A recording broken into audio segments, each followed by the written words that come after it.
everybody. Welcome back to Journey into the Unknown. I, of course, am your host, Emerald Raven, and today we are doing the next part of Amityville Horror. By now, the strange occurrences at the house had become impossible for the Lutz family to ignore.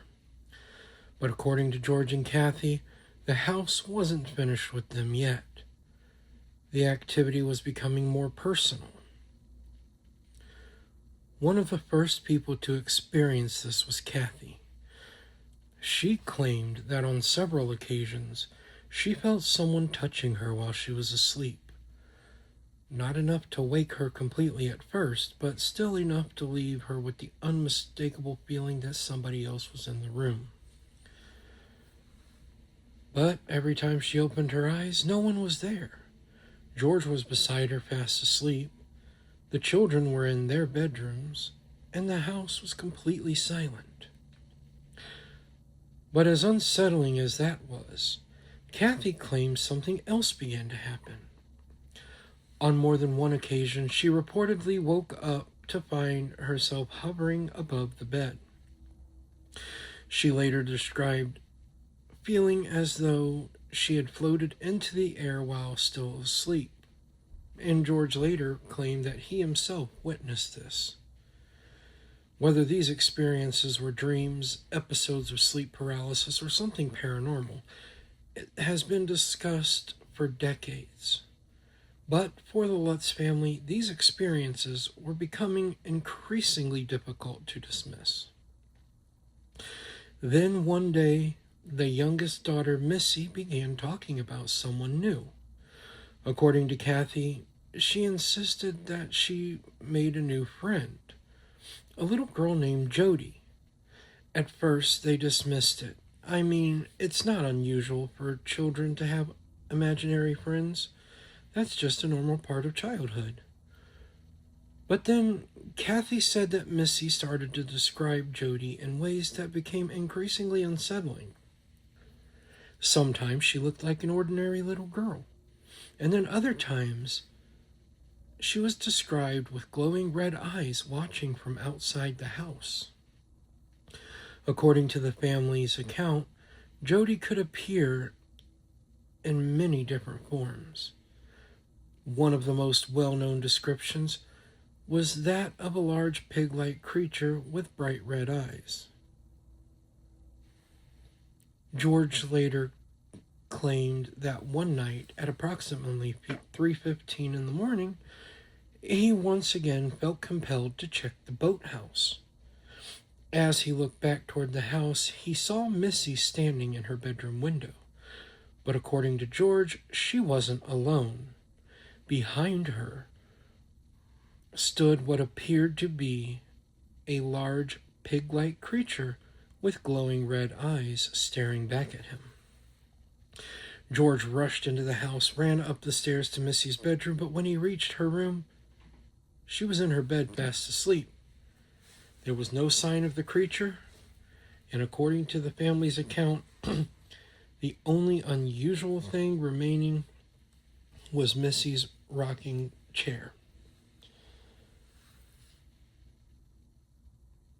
Skeptics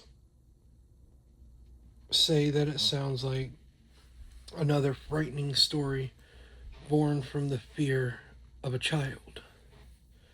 To believers, it becomes one of the most recognizable accounts ever associated with the Amityville house. And if the family's accounts are to be believed, the terrifying experiences were only beginning. I would like to take a break here to tell you guys about Rhodes Marketplace in Sandusky, Ohio, where you have amazing bargain deals, some wonderful vendors with all sorts of things created mostly by them, as well as a rage room, a paint room, a puzzle room. It's fun for the whole family.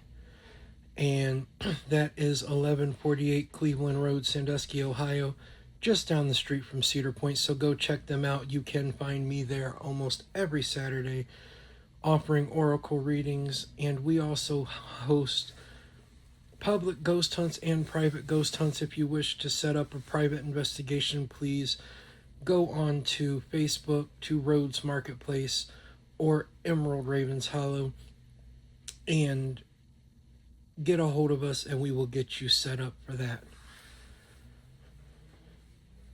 Now, back to the Amityville horror. If Jody had been the only unusual thing the family reported, the Lutz's story might have ended right there. But according to George and Kathy, the activity inside the house continued to escalate. They claimed that doors would suddenly slam shut of their own accord. Locked windows were found standing open in the middle of winter.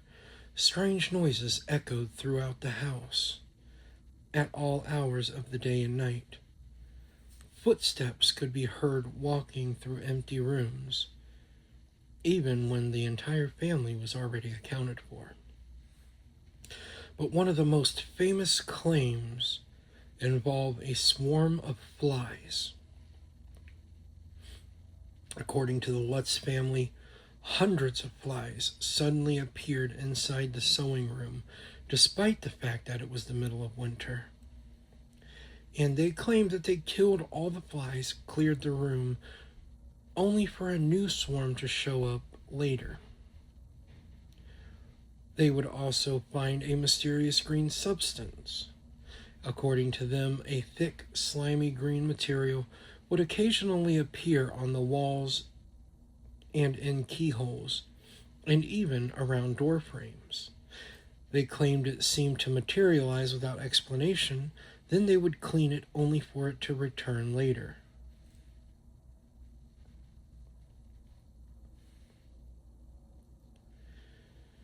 To believers, excuse me, it was another physical manifestation of whatever was haunting the house.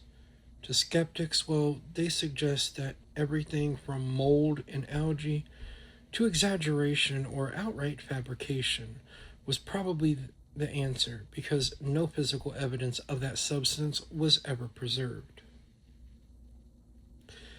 The family also reported finding strange hoof-like prints in the snow outside the house. According to their account, the tracks appeared after fresh snowfall and led toward the home. But whatever made them what made them unusual was that they continued to cross the snow without any obvious source, and then seemed unaffected by areas where the snow should have covered them completely. Whether those tracks belonged to an actual animal or something out of the ordinary has never been conclusively determined. As weeks passed, George's personality continued to change. Friends and family became increasingly withdrawn. Friends and family said he became increasingly withdrawn, short-tempered, and more obsessed with keeping that fire burning than ever. It was reported that he would rarely sleep, and that he became more and more distant even from his family with each passing day. Many have suggested that it was just the stress of the move. Some said that the lack of sleep and constant fear may have affected his behavior, while others believe that whatever is haunting the house had shifted its focus solely onto him. Whatever the explanation, the Lutz family believed the activity in the home was becoming stronger and far more dangerous. That's all I have for you guys today on Amityville. We will be back next week with our next episode. So until then, if you enjoyed this video, hit the like button and share it with your friends. Also subscribe to the channel and hit the notification bell to be notified of all future content. Also, if you have had a run-in with the paranormal, whether that is ghosts or cryptid creatures, that you would like to hear me read out on my channel and give my opinion on the way I do on everything, then please send that to me at emeraldravenparanormal@gmail.com, and I will gladly do that. Um, Also, bear in mind that if you wish for it to be anonymous, tell me that in the email and I will respect that. With that being said, I'm going to go ahead and wrap this up.